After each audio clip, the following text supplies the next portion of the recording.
lavoro in campagna a Selargius, vicino alla stazione di Terna, e a quello che sarà poi l'ingrandimento delle stazioni e l'aggiunta delle stazioni. Il progetto che verrà fatto in quelle campagne sarà, oltre che dannoso, uno degli ultimi esempi di colonizzazione in Sardegna, e che soprattutto non darà niente né a questo territorio né all'intera isola, anzi.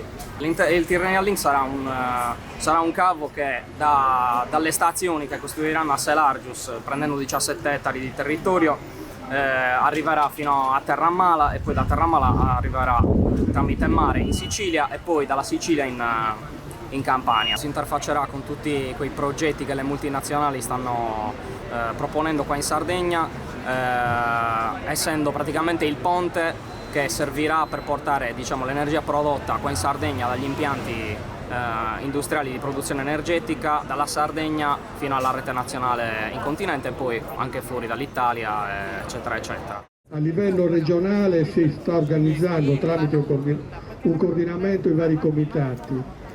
È importante questo, è importante perché ogni tassello, ogni pala eolica che si riesce a bloccare o la stazione per quanto riguarda qui a Selargius impedirà, cioè, che poi si faccia il progetto complessivo di speculazione importante, cioè per la Sardegna. Sono miliardi di euro che passeranno dalla nostra terra, dal nostro vento, dal nostro sole alle multinazionali che stanno rubando il nostro territorio, i territori agricoli, i territori montani, i territori, cioè, con le nostre realtà nuragiche e diciamo archeologiche, per cui è importante organizzarsi. Diciamo che a livello regionale si sta muovendo su due aspetti. Uno sono le opposizioni per quanto riguarda la vendita dei terreni. L'altro aspetto è costituire un comitato di legali per l'opposizione agli espropri.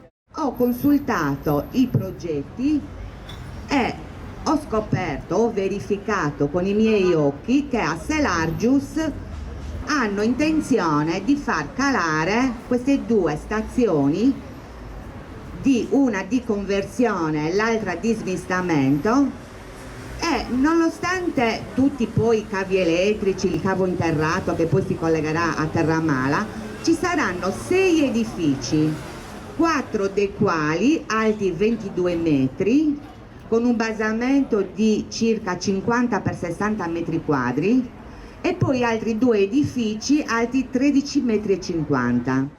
Arrivano le pale eoliche, si piantano senza che le autorità locali possano esprimere parere, senza la possibilità che le comunità che abitano quei territori possano esprimere una loro decisione.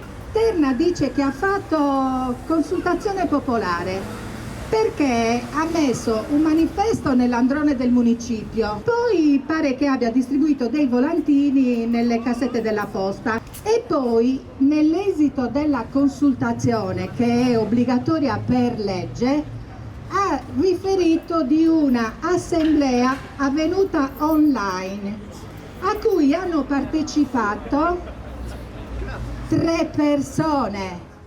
Addirittura hanno parlato di espropri. Ricordatevi che nessuno può fare un esproprio come privato, ma i pagamenti vengono fatti intanto col contagocce e poi sono tutte promesse. Sono tutte promesse che bisogna vedere poi chi le manterrà.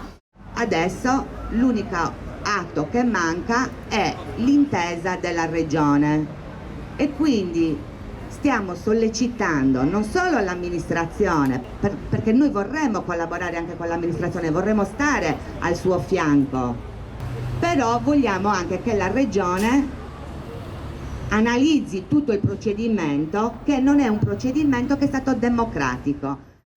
Nel Meilogo sono previste un centinaio di pale eoliche in un territorio vulcanico. Per una convenzione europea sui vulcani non si potrebbero mettere le pale eoliche.